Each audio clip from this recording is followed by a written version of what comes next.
Now on CBS 46 News at 6. We don't know where that money is between $68,000 and $12 million. That's not evident from the filing. Hear from local customers out thousands after a historical tour company is suddenly a thing of the past. Just days after the governor lifts a shelter-in-place order in the state, there are concerns about social distancing in public places. Retail therapy? It feels a little weird. Or health hazard? Tonight, we go inside Georgia malls on their first day back open. But first at 6, the steady climb of coronavirus cases in Georgia is not easing as we pass 29,000. But that's not what's stopping people in Atlanta from getting out and having what some are calling a wild time. Good evening and thanks for joining us at 6 tonight. I'm Sean Gables. Hi everyone, I'm Alicia Roberts. Good to be with you tonight. The lack of social distancing as the state continues to reopen is a growing concern. The latest spot to draw crowds is the malls. Carolyn Ryan will take us inside to show us what that looks like. But first, we go to CBS 46's Adam Murphy, who's live for us in Midtown next to the Beltline with what's being done to keep social distancing, well, distant. Adam. Good evening, Alicia. I'm going to pull down my mask so you can hear me a little bit clearer during this report. The city has put up this digital sign right there urging people to stay on guard here on the Beltline when they get on and off because of the threat and continued threat of COVID-19. But we've seen a steady flow of people coming and going all day, many of them who just don't seem to care. It didn't take long for crowds to gather around Metro Atlanta, just days after the shelter-in-place order expired. I don't think people are taking it very seriously. Keitra Bates wore a mask to Piedmont Park and was surprised most people did not. Well, I think people are probably stir crazy. I mean, I have a group of people that are stir crazy and they want to get out and they want their life to go back to normal, but I don't think we really know what normal is anymore. And it's not just an issue at local parks. A huge crowd gathered in the Mall West End parking lot Saturday night to watch cars do burnouts. We also spotted a long line of people waiting to buy the new Air Jordan shoes at Greenbrier Mall.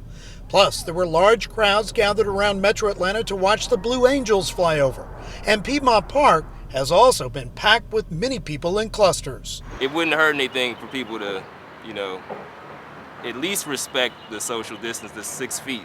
Thing. Atlanta Mayor Keisha Lance Bottoms responded to the issue on Facebook, saying, for those who crowded in line at Greenbrier awaiting the new Jordans, gathered in crowds at Piedmont Park, shot fireworks and spun out at the Mall West End, and even those who may now be shopping at Lenox Square Mall, please know that the only thing that's changed about COVID-19 is that your chance of catching it has now gone up by 40%. It's going to take the people because we keep getting mixed messages. I think if you want to keep healthy, your family, your friends, you've got to social distance and don't run too many errands. Now, Mayor Bottoms referred to a Forbes article when talking about Georgians being exposed to COVID-19 being up 40%. See what I'm talking about? Look at all the people that are hanging out waiting to cross the road right here at 10th and Piedmont. Now, as for the governor, he signed an executive order deputizing local law enforcement, giving them the power to enforce safety guidelines if they feel people are not being safe. In addition to that, the governor's office referenced comments made by Dr. Toomey with the State Health Department, where she says and urges everyone to wear a mask. We're live in Midtown tonight. Adam Murphy, CBS 46 News. Adam, thank you. A major milestone towards reopening Georgia as malls across Metro Atlanta reopen for the first time in 6 weeks. CBS 46's Carolyn Ryan is live in Kennesaw at Town Center Mall with that part of the story. Carolyn, good evening.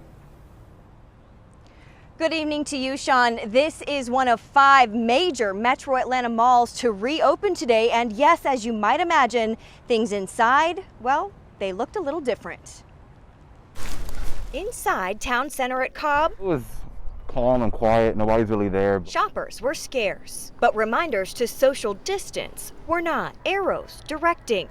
Massage stations closed, along with more than 50% of the stores inside. So on this floor, New York & Company is closed. Eva Mendez, also from New York & Company, is closed, doors shut. Vans, shoes, got the gate up. City Gear, is closed as well. The food court at lunchtime. Hi, can I get a bottle of water? Also quiet. Thank you. Seating limited, and in the bathrooms, sinks were limited too. Meantime, over at Lenox Square Mall in Buckhead, as shoppers filed in, masks were handed out. Thank you. You're welcome. Similar safety measures were found in that mall too. And we spoke to several shoppers today about what brought them out to the mall. A couple of them said that they were looking for a specific item that they needed right away. Others said they just came to browse and get out of the house. All of them, though, said they were taking this threat seriously and they were glad to see the malls taking proactive safety measures. That's the story tonight in Kennesaw. Carolyn Ryan, CBS 46 News. Carolyn, thank you. 3 Fulton County commissioners, along with healthcare officials, are concerned, as well as concerned black clergy from Atlanta, spoke out today, urging people to follow the guidelines to practice social distancing as much as possible and to wear masks when going out. And they did not mince words.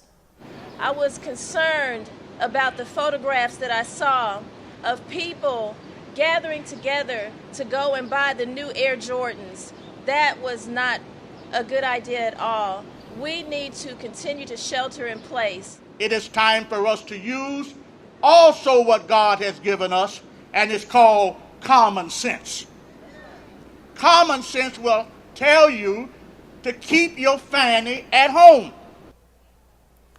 All the speakers emphasized that this is not an ordinary virus and said they are looking for ways to help make sure people understand the importance of wearing your face masks and having access to them.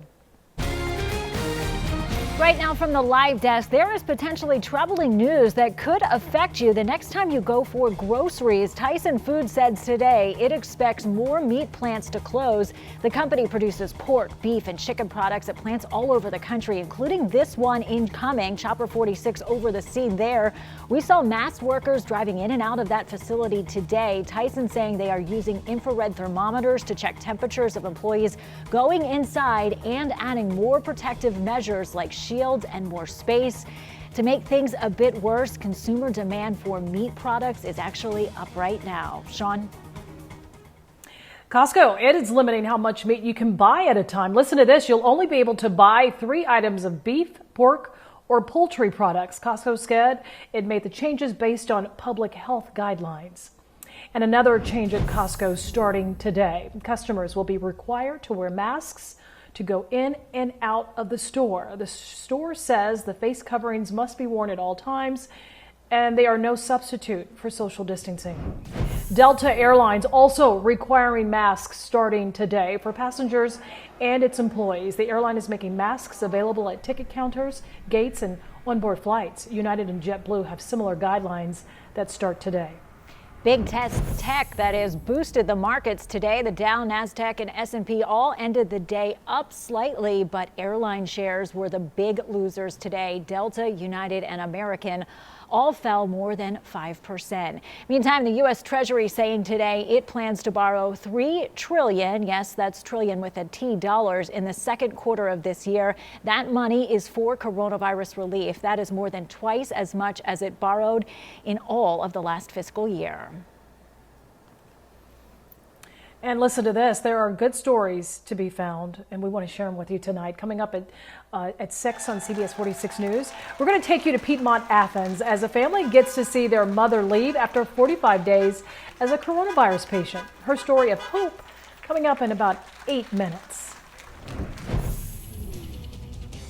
It was a hot and steamy day. We got up to 86 degrees this afternoon, still very warm. Right now, 84 degrees in Atlanta, and it's very steamy across all of North Georgia. 84 in Athens, 83 right now in LaGrange and Rome. Most of us dry, although we have seen increasing clouds across metro Atlanta. Starting to see a couple showers across northwestern Georgia, but my eye is on this much bigger complex of storms to our northwest, just now entering western Tennessee. That system is going to skirt over North Georgia. The southern fringe of it will flirt with those northernmost counties in North Georgia, and that's where we could see some strong storms later on today. By 8, 9 o'clock, we'll see some storms in northwest Georgia, making their way across North Georgia through the 10, 11 o'clock hour, and even overnight, a few storms possible right there skirting along North Georgia. Here in metro Atlanta, we will stay dry, but the far northernmost counties are under a level 2 risk of severe weather. Could see strong damaging winds, heavy downpours as those storms move over Tennessee and North Georgia. Here's what we're looking at for tonight. The risk area, the North Georgia mountains. Wind mainly from 9 p.m. until about 3 o'clock tomorrow morning. We're looking at strong damaging winds, hail, and heavy rain. No tornadoes expected, but certainly could see 60+ mile-an-hour winds, and I'll pinpoint exactly when those storms will move over North Georgia. We'll talk about even more storms in tomorrow's forecast coming up. And don't forget, you don't want to get caught in the rain. Download the free CBS 46 app and have the forecast on your phone at all times. We also send weather alerts when severe weather presents itself. The app is available for Apple and Android users. Well, right now at 6 and all new, we first introduced you to local friends in January who couldn't get their money back for their Beyond Band of Brothers World War II themed history tour after one got sick. CBS 46's Melissa Stern has learned thousands of others have since lost thousands since the company declared bankruptcy and disappeared.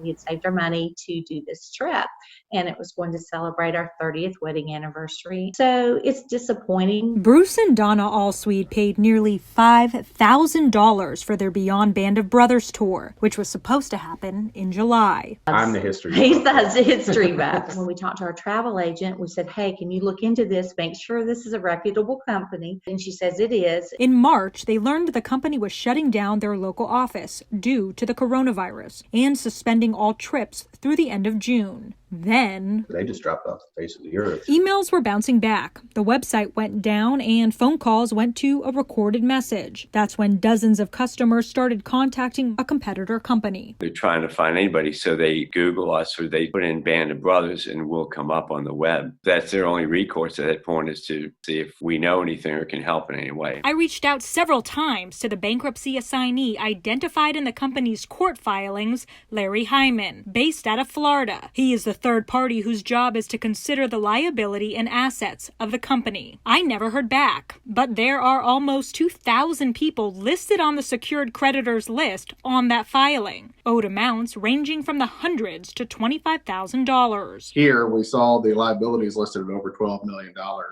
So then the assignee would then look at the assets of the company, and what's listed on that filing shows the bank records, and that shows just a little over $68,000 in cash on hand in the bank. We don't know where that money is between $68,000 and $12 million.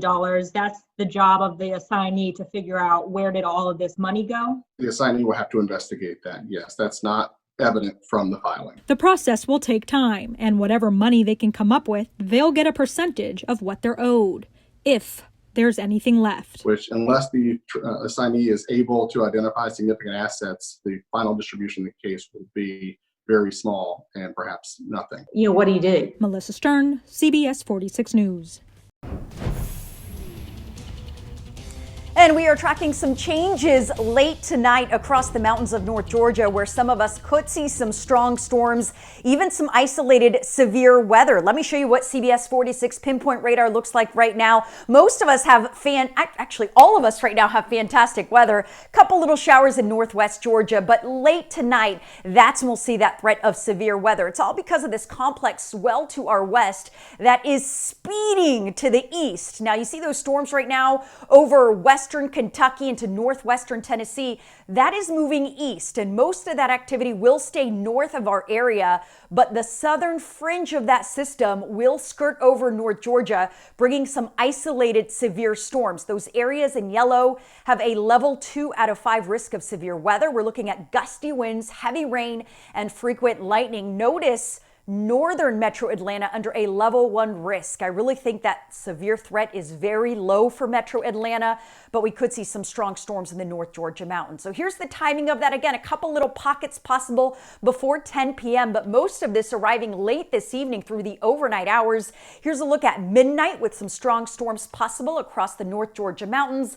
Then this moves out by about 3 a.m. So this is going to be an overnight event. Heavy rain, strong winds is what we could see in the North Georgia mountains. I am not expecting any tornadoes, so no rotation with this system, but certainly some 60+ mile-an-hour winds possible, mainly in those areas in green. That is where we will see scattered rain tonight, mainly late tonight and after midnight. Areas in yellow, a very isolated chance of anything popping, with most of us dry through the evening. Tomorrow morning when you wake up, you will be dry and very muggy and warm. Temperatures only dropping to the mid-60s, so it is going to stay very warm tonight with a break from the rain in the morning. But tomorrow afternoon, more rain in the forecast, a 30% chance of rain in the afternoon. Then another break Wednesday, Thursday, more rain Friday. So we're going to see a couple chances here. Tomorrow it arrives late in the day. So here's a look at the morning hours through the lunch hour, not much happening. Then here comes the front at 3 p.m. across northwestern Georgia. Notice how this fizzles as it moves through the state. Not a lot of rain associated with it. Most of us dry, but we could see a couple storms as it moves on in. Not a lot of rain with it, but it will be warm enough that we could see some severe storms tomorrow as we get up to 85 degrees. That chance of rain is in the afternoon and evening. 30% chance of rain in metro Atlanta. So not a lot of us getting rain, but those that do could see some strong storms. Tomorrow's severe risk is a level 1 risk, and it's for areas north and west of I-85. And again, damaging winds, heavy rain, lightning possible. Tomorrow, the last warm day, will be in the mid-80s. Before a big cool down arrives, 60s and near 70 the rest of the week. So one more warm day. After that, it is cool, and it stays cool through Mother's Day week. And in fact, on Mother's Day, highs in the 60s with lows in the mid-40s as you wake up Sunday morning. We will be in storm mode tonight as those storms approach, so make sure you stay with us through the evening with that threat of severe weather.